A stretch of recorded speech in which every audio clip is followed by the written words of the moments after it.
Hello friends, welcome to MBC tuition classes. कैसे हैं आप सभी। आज हम क्लास 10th का न्यू एनसीईआरटी का चैप्टर 8 स्टार्ट करने वाले हैं, जिसकी आज इंट्रोडक्शन क्लास है। इस क्लास में हम बेसिक और स्टैंडर्ड साथ में इसके कंप्लीट फॉर्मूले कंप्लीट करेंगे। ठीक है, तो चलिए आज इस क्लास को स्टार्ट करते हैं। ट्रिगोनोमेट्री, सबसे पहले हमें क्या समझना है, ट्रिगोनोमेट्री क्या होता है। ट्रिगोनोमेट्री के बारे में जानेंगे। ट्रिगोनोमेट्री क्या होता है, ट्राइंगल का एक मेजर होता है। ठीक है, और कौन सा ट्राइंगल, एक राइट एंगल ट्राइंगल। सबसे पहले हम समझेंगे ट्रिगोनोमेट्री।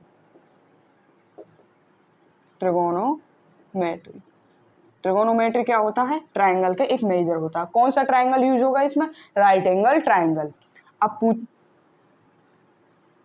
अब एक बात आपको फिर समझनी पड़ेगी, राइट एंगल ट्राइंगल क्या होता है।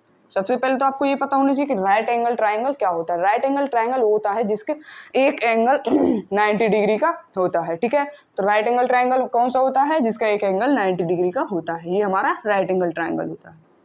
ठीक है, राइट एंगल ट्राइंगल की पहचान ये है, जो 90 डिग्री का होता है वही हमारा राइट एंगल ट्राइंगल होता है। ठीक है, अब राइट एंगल ट्राइंगल की साइड्स के बारे में बात करेंगे। तो इसकी कितनी साइड है, 3 साइड। सबसे पहले तो ट्राइंगल की कितनी साइड होती है, 3 साइड, ये आपको पता है। अब मेन बात ये थी, इसमें राइट एंगल ट्राइंगल ही यूज होता है ट्रिगोनोमेट्री चैप्टर में। अब देखिए, तीनों साइड होती हैं। जो राइट एंगल ट्राइंगल की सबसे बड़ी जो साइड होती है उसको क्या बोलते हैं हम, हाइपोटेनियस। हाइपोटेनियस। और देखिए, जैसे हमारा एंगल मान लीजिए यहाँ सी है, और जो जिस एंगल से साइड लगी हुई है उसे बोलते हैं हम बेस। अगर हमारा एंगल सी है, उससे जो साइड लगी हुई होगी वो कौन सी होती है, बेस होती है। अगर मान लीजिए एंगल हमारा ए होता तो साइड ये वाली होती तो क्या हो जाती है, बेस, और ये हो जाएगी हमारी परपेंडिकुलर। ठीक है, अगर हमें यहाँ से हाइपोटेनियस, परपेंडिकुलर, बेस, तीनों में से अगर कोई एक निकालना हो तो कैसे निकालेंगे, इसका फॉर्मूला होता है hypotenuse square is equal to perpendicular square plus base square. इसका मतलब ये है कि हमारी राइट एंगल ट्राइंगल की जो सबसे बड़ी साइड है वो क्या है, हाइपोटेनियस। हाइपोटेनियस परपेंडिकुलर के स्क्वायर एंड बेस के स्क्वायर के सम के इक्वल होता है। ये इस फॉर्मूले में दिखा दिया गया है। मान लीजिए मैं एक एग्जाम्पल लूँ, उसके बाद आपको समझ में आ जाएगा। देखिए कैसे, ये मेरा एग्जाम्पल है। देखिए मैं इसको इक्वल करके दिखा दूँ। ये क्या होगा, ए बी सी। हम सी से मान के चलेंगे, सी हमारा एंगल है, ये हमारा 4 है, ये 3 है और ये 5 है। इससे इक्वल दिखा दूँ मैं, कैसे हो जाएगा, हाइपोटेनियस का स्क्वायर परपेंडिकुलर और बेस के स्क्वायर के सम के बराबर। अब देखिए, ये हाइपोटेनियस है हमारा, ये हमारा परपेंडिकुलर हो गया और ये हमारा बेस हो गया। बेस क्यों हो गया, क्योंकि हमारा एंगल सी है। ठीक है, तो देखिए फॉर्मूले के हिसाब से रखेंगे, हाइपोटेनियस का स्क्वायर मतलब 5 का whole square is equal to perpendicular का स्क्वायर मतलब 4 का स्क्वायर, 4 का स्क्वायर प्लस बेस का स्क्वायर मतलब 3 का स्क्वायर। अब देखिए इसे सॉल्व करिए, एक दूसरे के इक्वल हो जाएंगे। 5 का स्क्वायर 25 इज इक्वल टू 4 का स्क्वायर 16 प्लस 3 का स्क्वायर 9 हो जाएगा। 25 इज इक्वल टू, अगर मैं 16 में 9, जब 16 को 9 में ऐड करेंगे तो क्या आ जाएगा 25। मतलब कि हाइपोटेनियस का जो स्क्वायर होता है वो परपेंडिकुलर के स्क्वायर और बेस के स्क्वायर के सम के बराबर होता है। हमें अगर यहाँ से परपेंडिकुलर निकालना होगा तो क्या हो जाएगा, perpendicular square is equal to hypotenuse square minus base square. अगर हमें यहाँ से बेस निकालना होगा तो base square is equal to hypotenuse square minus perpendicular square. ये बात अच्छे से समझ में आ गई। अब देखिए इसके मेन टॉपिक के बारे में बात करेंगे, ट्रिगोनोमेट्री के रेशियो के बारे में। ठीक है, तो पहले एक बार मैं इसको रफ कर लूं फिर इसको करते हैं। सेकंड आपका स्टेप है ट्रिगोनोमेट्री के रेशियो कैसे निकालते हैं। रेशियो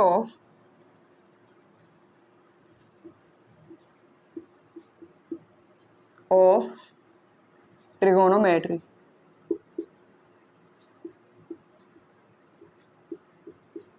देखिए कैसे निकालते हैं इसके रेशियो, इस बात को अच्छे से समझेंगे। ये हमारा राइट एंगल ट्राइंगल है, ए बी सी। ठीक है, ये हाइपोटेनियस हो गया, बेस एंड परपेंडिकुलर। ये बात आ गई अच्छे से समझ में। अब देखिए यहाँ से रेशियो कैसे निकालेंगे। हमारा एक मेन फॉर्मूला होता है P P B upon H H B. इसका मतलब ये है कि P perpendicular upon hypotenuse, perpendicular upon hypotenuse, base upon पप्पू वो P P P B upon H, P upon B, ये हमारा फॉर्मूला है और ये मोस्ट इंपॉर्टेंट फॉर्मूला है, आपको याद भी करना है। और इसको याद करने की ट्रिक है पप्पू बेटा प्यारे हर हर बोलो। मैं यहाँ लिख भी दूं, पप्पू बेटा प्यारे हर हर बोलो।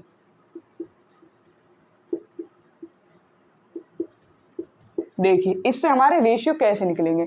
हमारे कुछ फॉर्मूले होते हैं, साइन कॉस, साइन सी लिख ली, sine C cos C and tan C. इसी तरह से यहाँ cosec C and sec C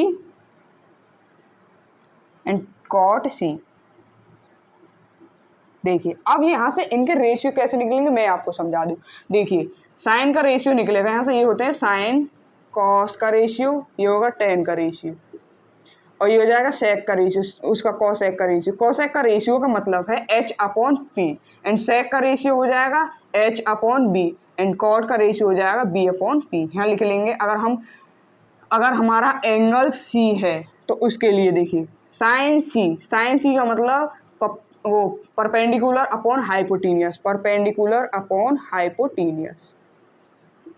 cos base upon hypotenuse, base upon hypotenuse, and ten perpendicular upon base. अब कोसेक के निकालेंगे, कोसेक का क्या होता है, इनका उल्टा इन्वर्स हो जाएगा एच अपॉन पी, मतलब hypotenuse upon perpendicular, and sec का हो जाएगा hypotenuse upon base, hypotenuse upon base. Cot का हो जाएगा base upon perpendicular, base upon perpendicular. इस तरह से इनके हमें क्या निकालने हैं, रेशियो निकालने हैं। अब देखिए एग्जाम्पल के तौर पर अब मैं आपको कराऊं, मान लीजिए मैं यहाँ पर कोई नंबर रख लूं, मैं यही नंबर रख लूं 4 5 3 ही रख लेते हैं, यहाँ रख लेते हैं 4 5 3। तो इनके देखिए रेशियो निकालेंगे। अब हमारा साइन सी के अगर एंगल साइन सी है तो इसके आधार पर ये सब ठीक है। देखिए परपेंडिकुलर हमारा यहाँ पर क्या है 4, हाइपोटेनियस क्या है 5 अपॉन 5। इस तरह से साइन सी के रेशियो क्या निकल के आया है यहाँ पे 4 अपॉन 5। अब कॉस सी के निकालेंगे, कॉस सी के क्या है बेस अपॉन हाइपोटेनियस, बेस हमारा 3 है और हाइपोटेनियस क्या हो जाएगा 5 is equal to tan C perpendicular upon base, तो परपेंडिकुलर क्या है 4 और बेस हो जाएगा हमारा 3। ऐसे ही कॉसेक के निकालेंगे, कॉसेक के निकालेंगे तो हाइपोटेनियस क्या हो जाएगा 5 upon perpendicular 4 is equal to sec C के निकालेंगे तो हाइपोटेनियस अपॉन बेस, तो हाइपोटेनियस 5 हो जाएगा और बेस हो जाएगा 3। और कॉट सी के निकालेंगे तो बेस अपॉन परपेंडिकुलर, बेस क्या है हमारा 3 और परपेंडिकुलर क्या हो गया 4। इस तरह से हमें यहाँ के राइट एंगल ट्राइंगल से इसके रेशियो निकालेंगे। अब चलो इनके इनवर्स के बारे में बात करते हैं। स्टेप थर्ड, आपको हर एक फॉर्मूला याद करना है, ये फॉर्मूले आपको याद करने हैं ये वाले, और मैं इनको एक बार लिख भी दूं,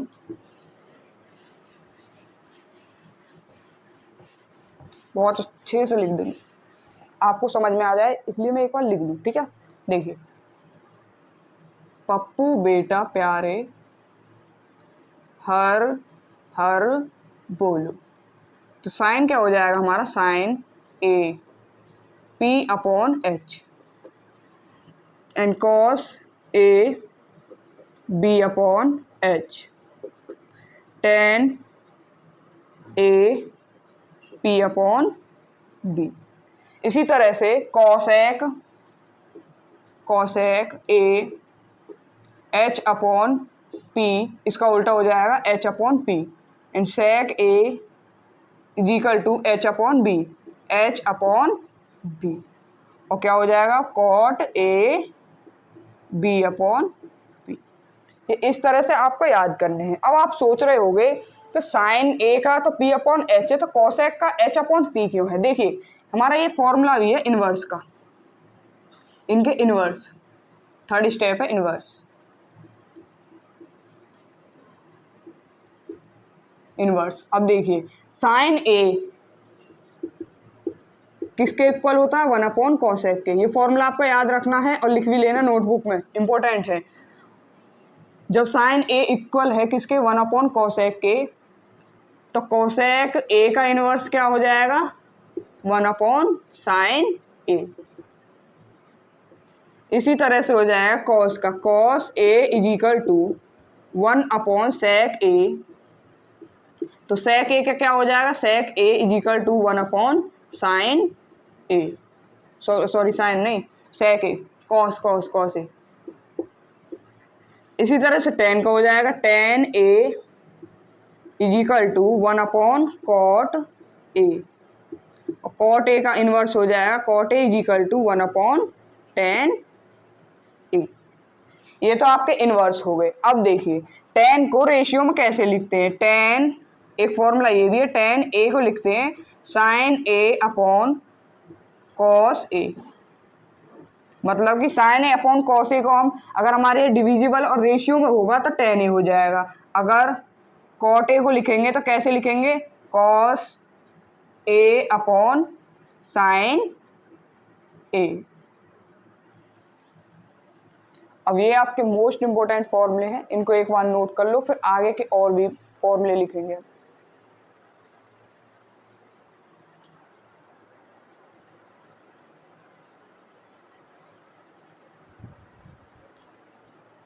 चलिए देखिए, ये आपके सबसे इम्पोर्टेंट चार्ट है और ये अगर आपको याद हो जाएगा तो सभी क्वेश्चन सॉल्व हो जाएंगे। हमारे इस चार्ट में क्या है, अगर आपसे साइन ए का, अगर ए की जगह वैल्यू साइन की 30 की वैल्यू पूछे तो 1/2, साइन 45 की पूछे तो 1/√2 और साइन 60 की पूछे लगे तो √3/2। इसी तरह से सारी आपको याद करनी है। अब मैं आपको एक एग्जांपल लेके समझा दूं, क्वेश्चन में समझा दूं कि किस तरह से यूज होगी। देखिए यहाँ पर क्या पूछा है, साइन 60। साइन 60 का मतलब है साइन के 60 पर देखिए 0, 30, 45, 60, तो साइन 60 पर क्या आ रहा है, √3/2। इस तरह से हमें करना है √3/2 प्लस यहाँ पूछा है cos 30। तो देखिए पहले cos वाली लाइन में जाइए, cos वाली लाइन ये है, cos वाली में 30 पर क्या आ रहा है, ये रहा, देखिए cos 30, तो क्या आया √3/2, √3/2। इस तरह से सॉल्व करना है ये। तो एलसीएम लेंगे तो क्या आएगा, 2 ऊपर हो जाएगा √3 प्लस √3, ऐड करेंगे तो 2√3/2, 2 से 2 कैंसिल, तो क्या आएगा हमारा आंसर √3। इसी तरह से एक और एग्जांपल समझा दूं मैं आपको। मान लीजिए tan 45 प्लस cot 45, इन दोनों का पूछने लगे सम, तो कैसे निकालेंगे। अब पहले देखिए आपका क्या पूछा है, tan 45, तो हम पहले tan पे जाएंगे। tan वाली लाइन हमारी ये रही, 45 ये रही, तो tan 45 का क्या है, वैल्यू क्या है 1, tan 45 की वैल्यू क्या है 1 प्लस, इसी तरह से cot की चेक करेंगे तो cot ये रहा हमारा, cot ये रहा 45 की आ रही तो 1 आ रही है, तो क्या आ जाएगा 1। इस तरह से हमारे इस चार्ट से ये क्वेश्चन कंप्लीट सॉल्व होंगे। देखिए इस तरह से हो रहे हैं सारे के सारे। अब देखिए इसको पहले आप नोट कर लो, फिर मैं और फॉर्मूले लिखवा दूं।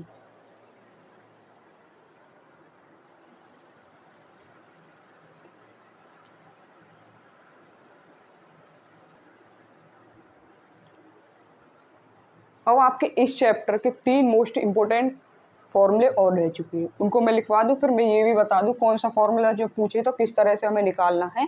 ठीक है, आपको समझ में आ जाएगा। देखिए सबसे पहला है आपका sin square theta plus cos square theta is equal to 1। ठीक है, ये आपका मेन फॉर्मूला है जो आपको याद होना चाहिए। इससे आपके 2 फॉर्मूले और निकलेंगे। देखिए कैसे, अगर आपसे पूछा जाए sin स्क्वायर थीटा क्या होता है तो आप क्या करेंगे, 1 आपका है ही, cos इधर प्लस में है, cos स्क्वायर थीटा इधर ले जाएंगे तो माइनस cos स्क्वायर थीटा। ठीक है, एक ये निकल आया। अब देखिए यहीं से एक और निकालेंगे। अगर आपसे पूछा जाए cos स्क्वायर थीटा के बारे में तो cos square theta is equal to 1 minus sine square theta है, इसे इधर ले जाएंगे तो माइनस में हो जाएगा, माइनस के साइन स्क्वायर थीटा। ठीक है, एक फॉर्मूले से आपके 2 फॉर्मूले और बन गए। ऐसे क्वेश्चन में पूछे भी जाते हैं, ठीक है। चलिए अब सेकंड बनाते हैं। सेकंड क्या है आपका formula, 1 + tan square theta is equal to sec square theta. ये फॉर्मूले आपको प्रूफ करने के लिए भी आ जाते हैं, लेकिन हम क्वेश्चन में जब प्रूफ करवाया जाएगा तो वहाँ प्रूफ करेंगे, ठीक है। तो चलिए यहाँ से निकालते हैं। अब tan स्क्वायर थीटा निकालेंगे तो क्या आ जाएगा, tan square theta is equal to sec square theta. यहाँ 1 प्लस में इधर जाने की बाद क्या हो जाएगी, -1। अब यहाँ से हम क्या निकालेंगे, tan square theta minus sec square theta. तो कैसे निकलेगा, देखिए tan स्क्वायर, या ऐसे कर लो, उसकी sec square theta minus tan square theta निकालते हैं। देखिए कैसे निकलेगा, ये सेक स्क्वायर थीटा है, इसे ऐसे ही लिखे हिंदू, sec square theta. tan square theta को मैं इधर ले जाऊँ तो माइनस में हो जाएगी tan square theta is equal to 1। 2 फॉर्मूले हो गए कंप्लीट। 2 फॉर्मूले से कितने बन गए हमारे, 6 बन गए। अब देखिए तीसरा हो रहा है लास्ट फॉर्मूला। इसी तरह से 1 + cot square theta is equal to cosec square theta. अब यहाँ से हम cot स्क्वायर थीटा निकालेंगे तो कैसे निकालेंगे, देखिए cot square theta is equal to cosec square theta. ये प्लस में 1, इधर जाने के बाद किस में हो जाएगा, -1, ठीक है। अब निकालें अगर cosec square theta minus cot square theta, तो कैसे निकालेंगे, देखिए कोसेक स्क्वायर थीटा यहीं रहेगा, कोसेक स्क्वायर थीटा।